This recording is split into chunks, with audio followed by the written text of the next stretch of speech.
Siguiendo con algunas consideraciones relacionadas con el entropión, una raza que tiene una particularidad especial es el Shar-Pei. El Shar-Pei es un paciente que tiene un gran desarrollo cutáneo y que un globo ocular pequeño y que la mayoría de ellos, casi el 100% de ellos, tienen un entropión muy marcado. Se hace hasta difícil examinar al paciente, digamos, en el estado normal, y muchas veces se requiere realizar su sedación o anestesia para poder ver cuál es la estructura, en qué situación se encuentra la estructura del globo ocular, debido al gran desarrollo cutáneo y a la presencia de un entropión muy, digamos, muy prominente. Eh, en algunos casos especiales, fíjense que se presentan estos pacientes con un blefarospasmo muy marcado y que, digamos, es imposible hacer la observación o el tratamiento debido a que como comienzan con edades desde edad muy pequeña de esta patología, se tratan de tomar algunas medidas temporales, como es hacer un fruncido palpebral o llamado tacking en el cachorro a partir de los 45 días, para lo cual se colocan dos puntos de sutura, vertiendo levemente el párpado para que no produzca o minimizar el efecto de ese entropión que está presente desde una edad muy pequeña. Pasado ese tiempo y ya con una presencia de una edad factible a ser anestesiado y a ser tratado, es conveniente realizar el tratamiento definitivo quirúrgico del que habíamos hablado anteriormente. También quiero aclarar de que el fruncido palpebral es un tratamiento provisorio y no debemos abusar de él porque muchas veces podemos provocar una fibrosis alrededor del párpado que va a hacer más difícil el manejo de ese entropión cuando tengamos que hacer el tratamiento definitivo. Eh, ese entropión ocasiona severas lesiones en las córneas, como ven ahora ustedes, como ven en la imagen, que se presenta, ¿no es cierto?, una úlcera superficial muy amplia con una inflamación profunda de la uvea, marcada por una irrigación profunda, una irrigación en forma de coronita, ubicado, ¿no es cierto?, en la periferia de la córnea, en coincidencia con el área del iridio corneano. Ahí ustedes observan más de cerca, ¿no es cierto?, cómo se observa esa gran lesión, esa úlcera de córnea que es superficial y fluoresceína positiva. También en el lado opuesto se observa la presencia de una gran erosión del epitelio corneano y también es decir de que ambos ojos se hayan afectado de esta patología. Ante esta situación es conveniente realizar o tomar medidas, ¿no es cierto?, de inmediato para hacer cesar la acción irritativa del centropión y evitar de que se siga produciendo lesiones corneanas que pueden provocar digamos, una lesión grave en el globo ocular. Ahí ustedes observan que ya en este ojo la inflamación es profunda, que se observa con la presencia de una irrigación muy marcada en la periferia, lo que demuestra esta inflamación en forma de coronita. No es una zona hemorrágica, sino que es un área de una intrincada red vascular que indica que la inflamación es profunda y que acá hay una complicación con una uveitis anterior. Es decir, de que la lesión ya está traspasando las estructuras superficiales y está afectando a estructuras profundas.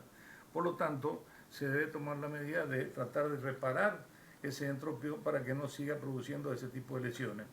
El paciente se opera de acuerdo a la técnica anteriormente, digamos, descrita en la primera parte, y fíjense la evolución enorme que presenta en poco tiempo. Ahí ven la cirugía terminada y ven la colocación de la apertura palpebral en su lugar y con esa fluoresceína, ¿no es cierto?, que marca la úlcera de córnea en ambos ojos. Se operan ambos ojos, fíjense que el párpado, también se opera el párpado superior y ambos párpados superior e inferior estaban afectados por esta patología. Y a los 11 días se realiza la evaluación del paciente y fíjense la evolución. A los 11 días el paciente desaparece el blefarospasmo y el paciente abre los ojos normalmente y también se observa de que la fluoresceína ya dio prácticamente negativo. Es una fluoresceína positiva muy leve, que demuestra de que se ha producido una evolución muy favorable de las lesiones y que también la cicatrización ha sido ya, digamos, total del párpado superior y del párpado inferior. En ambos ojos.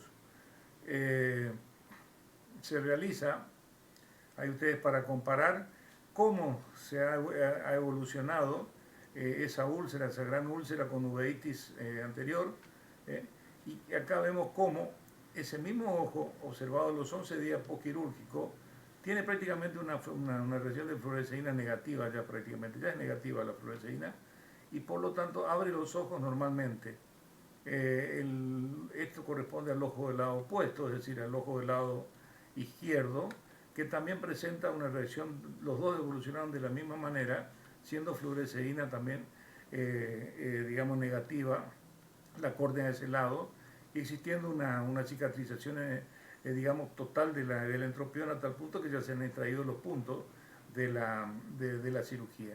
Esto demuestra lo importante que es, digamos, el tratamiento quirúrgico y hacer cesar la irritación provocada por la inversión del borde libre de los párpados, tanto superior e inferior, que ocasionaban digamos, una úlcera muy marcada, una úlcera de córnea superficial muy evolucionada. Con respecto a otra patología, el anquilobléfaro es una patología que consiste en la adherencia completa de los bordes libres de ambos párpados.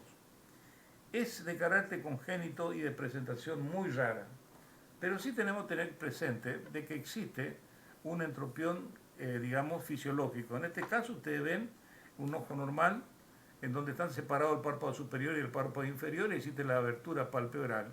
En el caso del anquilobléfaro existe una unión del párpado superior y un párpado inferior que no se establece en digamos, la separación de ambos párpados en el tiempo, digamos, estipulado.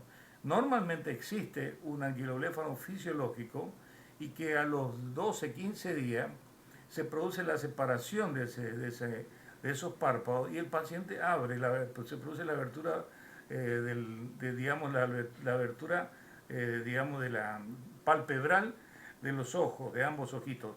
Si pasado dicho tiempo, esa abertura no se produce, estamos en presencia de un anquilobléfaro de tipo congénito. Como dijimos anteriormente, ese es un anquilobléfaro, digamos, fisiológico y que se transforma en patológico cuando pasado ese tiempo, de 15 días, no se produce la abertura o la separación del párpado superior con el párpado inferior. Eso trae aparejado que las secreciones, digamos, oculares encerradas entre el párpado y el globo ocular no se drena, desencadenando un proceso infeccioso que se colectan en esa zona a manera de colectas purulentas y que no pueden drenar. Pasado ahí ustedes ven un paciente que presenta un anquilobléfaro normal, digamos, fisiológico, que no presenta todavía más de 15 días y que transcurrido ese tiempo se produce la separación digamos, de los bordes libres del párpado, abriendo la abertura palpebral. Vuelvo a repetir, el límite son aproximadamente los 15 días, que siempre uno utiliza también como dato para tener y calcular la edad en esta etapa del paciente, porque si abre la herida, los párpados, estamos en presencia de un paciente cercano a los 15 días. El tratamiento en cachorros, nosotros generalmente se esperan 15, 18, 20 días, y si luego de ese tiempo transcurrido no se produce el desprendimiento, se debe implementar un tratamiento que en lo posible no debe ser en un principio quirúrgico y que consiste en aplicar paños de agua tibia, paños tibios, aplicados en la zona a efecto de estimular la mitosis de las células epiteliales. Estimulando la mitosis de las células epiteliales se facilitaría el desprendimiento palpebral. Si eso no ocurre, lo que nos queda es el tratamiento quirúrgico, tratando de incidir ambos, digamos, la incisura palpebral entre el párpado superior y el inferior, que siempre queda una pequeña línea demarcatoria, con mucho cuidado con un elemento, con un bisturí, para tratar de hacerlo justo en el límite de unión del párpado superior con el párpado inferior.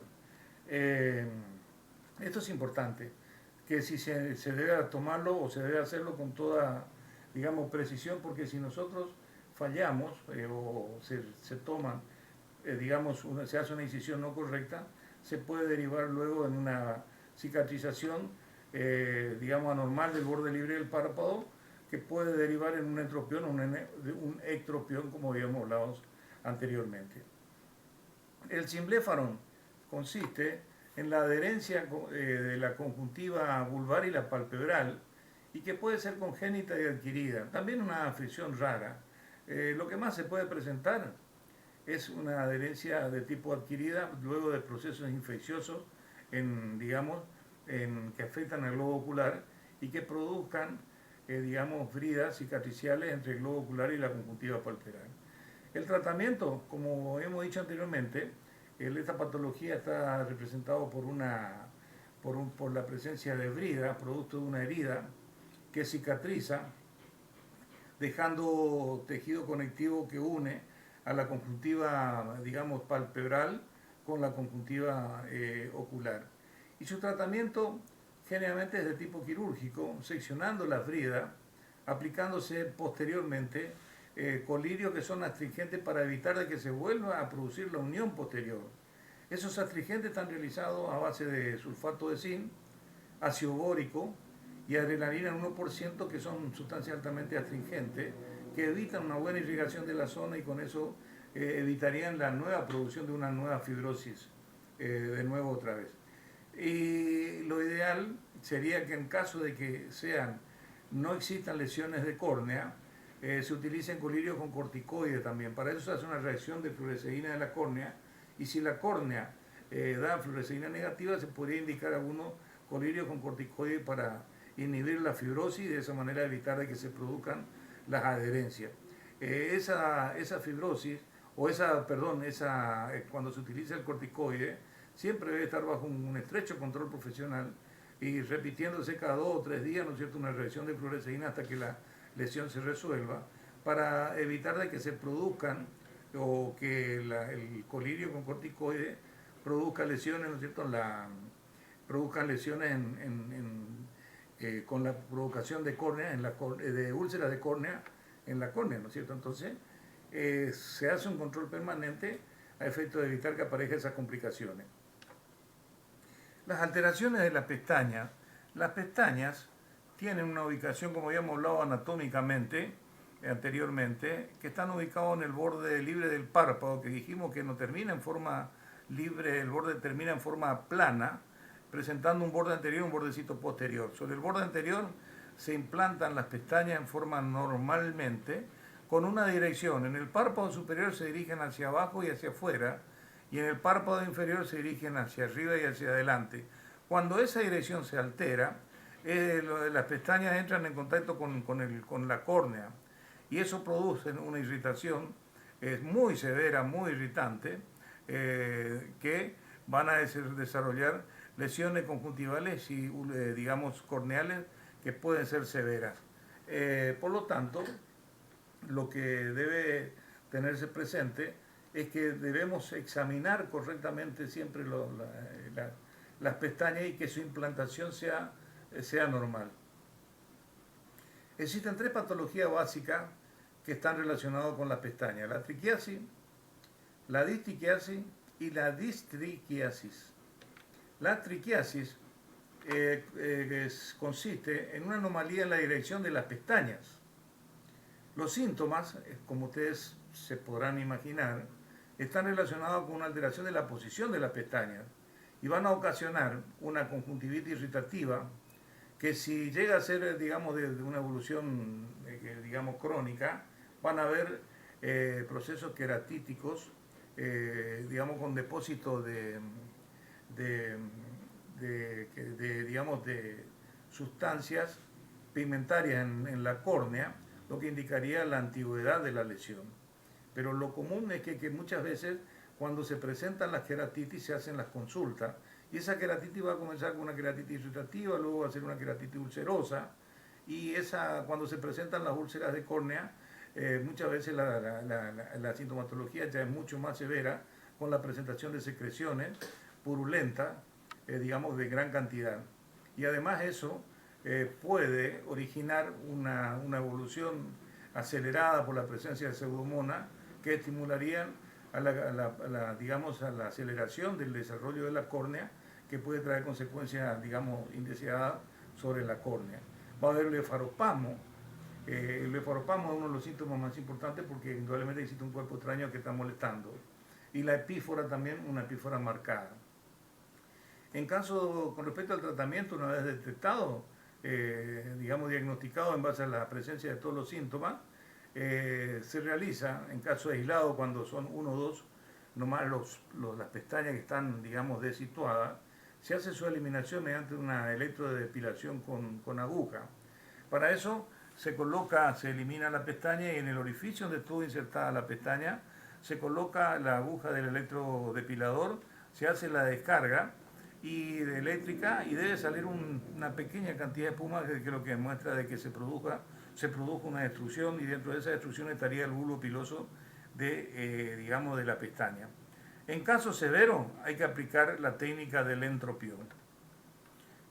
Acá ven ustedes la imagen, un gráfico de una triquiasis, en donde se observa la implantación normal de una de las pestañas y en color negro la presencia de dos pestañas que tienen una implantación anormal. Y como ustedes verán, entran en contacto directamente con la córnea, con la abertura palpebral. Ahí ven ustedes un paciente de edad avanzada que probablemente sea como consecuencia, ¿no es cierto?, de toda la pérdida de tonismo en la zona. Se presenta una alteración en la posición de la pestaña que está provocando o se invierten hacia el espacio palpebral, produciéndose una gran conjuntivitis purulenta en la zona, producto de la presencia de esa cilia dentro de ese lugar. En ese momento, esa es la presentación digamos, esa es la destrucción que se puede utilizar se está tratando de hacer en forma, digamos, se ejemplifica, digamos, con un electrocauterio en punta, cómo se haría la destrucción, digamos, con el electrocauterio. Se elimina la pestaña y la aguja se coloca dentro del orificio, haciendo una descarga, volvemos a repetir, en donde esa descarga cesa cuando empieza a aparecer una zona espumosa en la zona de la implantación de la pestaña, que indicaría de que se produjo la necrosis del bulbo de la pestaña. La triquiasis, fíjense que muchas veces se presenta, como habíamos hablado anteriormente, pueden ser uno o dos, pero como en este caso particular, esa triquiasis afecta una gran superficie digamos, del borde palpebral. En ese caso particular, lo que se hace es el tratamiento, digamos, como para entropión, porque son muchas las pestañas que están desituadas, se hace muy difícil hacer la eliminación por electrocauterio en punta, pero además se van a confluir numerosas lesiones, porque cada una de las cauterizaciones que se realiza va a representar una lesión, digamos, digamos, del párpado, que unida todas las lesiones juntas pueden generar una cicatriz que por retracción de la misma degenere en un entropión. Entonces, para evitar eso se hace la cirugía como para entropión, advirtiendo las pestañas que están invertidas, con una cirugía que da muy buen resultado y evita complicaciones posteriores. Ahí ustedes ven cómo se está haciendo la técnica de Celsus. Se elimina un trozo de piel, se hace la sutura y se observa cómo se ha posicionado de nuevo, ¿no es cierto?, las pestañas en su lugar de origen. En ese momento ustedes ven que las pestañas están mirando ligeramente hacia afuera. Incluso si miran con detenimiento esa córnea, van a ver de que está levemente, con una tensión levemente lechosa, debido a que está teniendo una leve inflamación, ya una queratitis, producto de la irritación de la existencia de esas pestañas que estaban invertidas dentro digamos, del espacio palpebral. La distiquiasis se define como la presencia de una fila de pelillos o cilios situado por detrás de la hilera normal de pestañas que nacen de la desembocadura de la glándula de Megonio, común en razas brachiocefálicas. puede ser de etiología congénita o adquirida, y se considera que cuando es adquirida aparecen luego de inflamaciones crónicas. Se caracteriza porque, digamos, la itiquiasis se presenta representan pelillos que no tienen una estructura tan rígida como la de las pestañas normales. Y ahí ustedes ven de que nacen prácticamente de la desembocadura de la glándula de meibomio, y están ubicados por detrás de las pestañas normales y que entran en contacto con la córnea. El tratamiento consiste en la eliminación de las pestañas cuando son pocas por electrocauterio o eliminar el borde posterior del párpado y no afectar para nada la glándula de meibomio. El tratamiento, vuelvo a repetir, es la eliminación de las pestañas cuando son pocas, como ya hemos dicho, por electrocauterio, de eliminar una por una, pero si son muchas, lo que requiere es la eliminación del borde posterior de la glándula de meibomio. Hay que tener cuidado de que hay que hacer una una eliminación superficial del borde posterior. No hay que tratar de dañar la estructura de la glándula de meibomio, porque podemos traer alteraciones en la secreción digamos, la actividad secretora de esa glándula. Y recordarán ustedes que la secreción de esa glándula forma parte de la película lagrimal, tan importante que protege a la córnea. Por eso hay que tratar de no afectar a la glándula de meibomio. Para eso se elimina en forma de cuña, ¿no es cierto?, una pequeña banda del borde posterior de la pestaña. La distriquiasis se define como el desarrollo de más de una pestaña a partir del mismo folículo piloso. Es decir, de que se desarrolla más de una pestaña a partir del mismo folículo. Es decir, de que en vez de nacer una pestaña, nacen dos.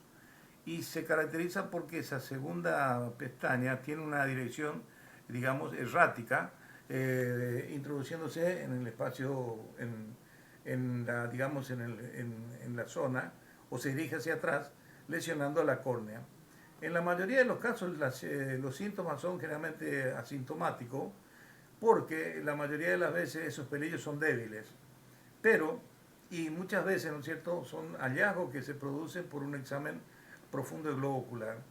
En algunos casos se presentan síntomas que son propios de lo que habíamos informado anteriormente de la triquiasis, como son blefaropamo, epífora, conjuntivitis, fotofobia, etc. La evolución crónica, en evoluciones crónicas siempre, mire, derivan en una queratitis, y esa queratitis va a, digamos, a derivar en una úlcera de córnea. Siempre hay que tratar de examinar el borde libre con lupa, porque, digamos, a veces se hace difícil su detección. Entonces debemos tener un elemento de aumento para tratar de detectar esas pelillos, ¿no es cierto?, que están localizados, digamos, que nacen junto con una pestaña y que tienen una dirección errática. También, muchas veces, y esto saben que muchas veces aparece una sintomatología que aparece luego de varios años de vida normal del animal que no presentaba síntomas. Entonces eso llama la atención. Por eso hay que hacer un examen con un elemento de aumento para tratar de descartar la presencia de estas cilias o estas pestañas erráticas que nacen desde el mismo lugar que nacen las pestañas normales.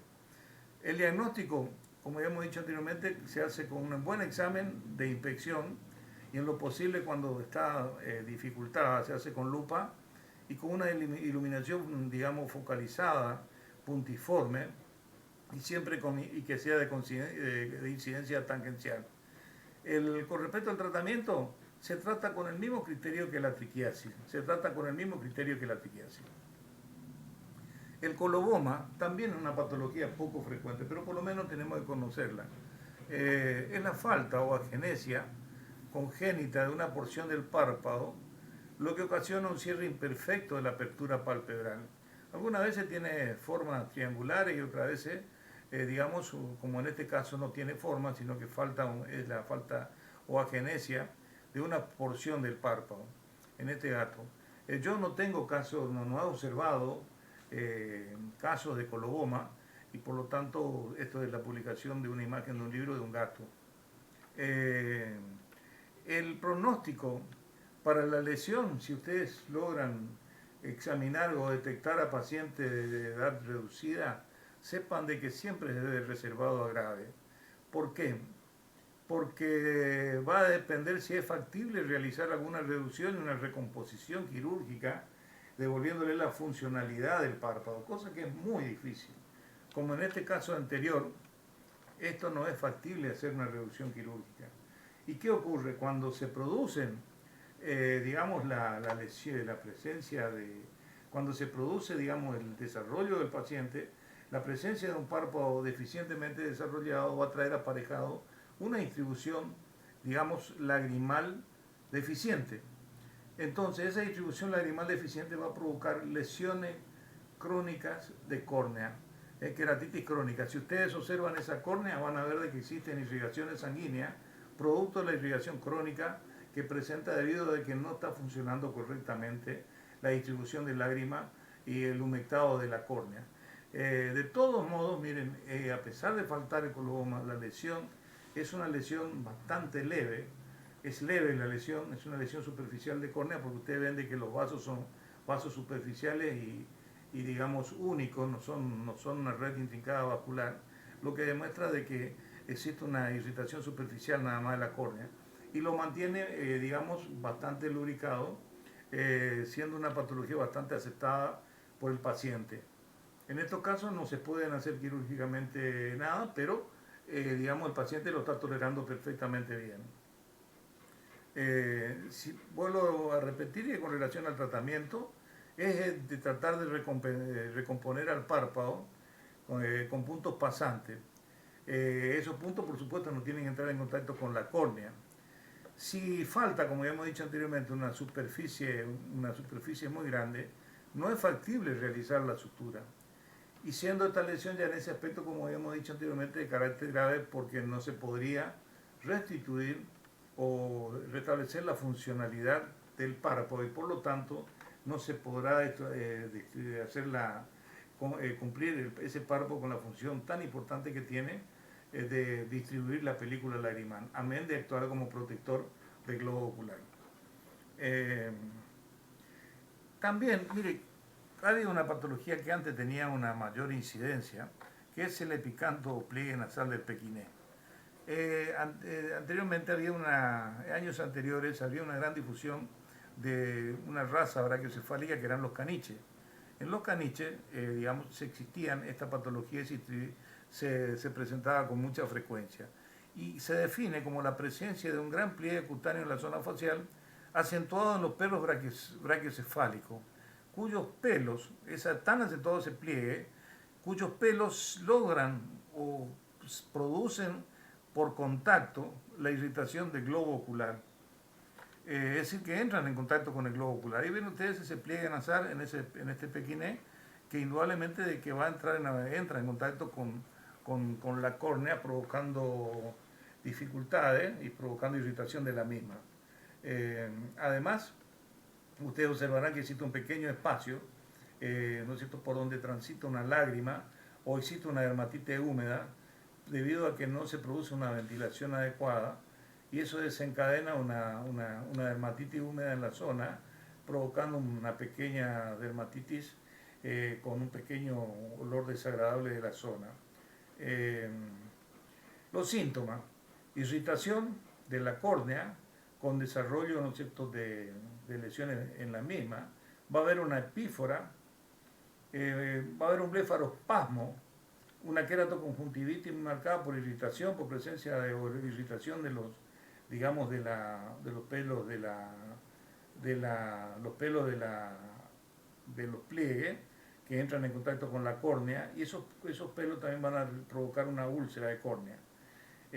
También, como dijimos anteriormente, hay una piodermia por retención de humedad en el pliegue, en la profundidad del pliegue, con la presencia de una dermatitis o dermatitis húmeda en la zona. El tratamiento es quirúrgico y es muy sencillo. Se hace la depilación en la zona, vuelvo a repetir, esa zona siempre se depila suavemente con una tijera para evitar una irritación mayor. Se toma ese pliegue lo más profundo posible, generalmente con una tijera de ramas, digamos, fuerte, y se realiza el corte, la eliminación de ese pliegue elíptico de piel, teniendo en cuenta de que debemos hacerlo lejos del punto lagrimal para que no se altere y no se modifique la alteración de la presencia de los puntos lagrimales. Luego se realiza una sutura de esa zona, que generalmente uno, para evitar que produzcan lesiones coneanas en los puntos, utiliza una técnica de una sutura intradérmica que tiene los puntitos escondidos y no lesionan la córnea. ¿Ven? Generalmente en este caso se utilizó hilo absorbible y que con una sutura intradérmica a efecto de evitar luego que los puntos irriten la córnea. Ahí ven ustedes que está terminada la cirugía. Las dos cirugías, se hicieron los dos, digamos, los dos pliegues, en derecho y izquierdo, en el mismo cirugía, y a los 9 días se produjo, digamos, ya la cicatrización total, porque hay una buena capacidad de cicatrización, y además se observa cómo se encuentran totalmente despejados ambos ojos. Es una cirugía muy sencilla y que muchas veces es necesario y alivia de una molestia muy, digamos, debe ser una molestia muy grande para el paciente tener ese pliegue que está provocando una molestia permanente en el globo ocular.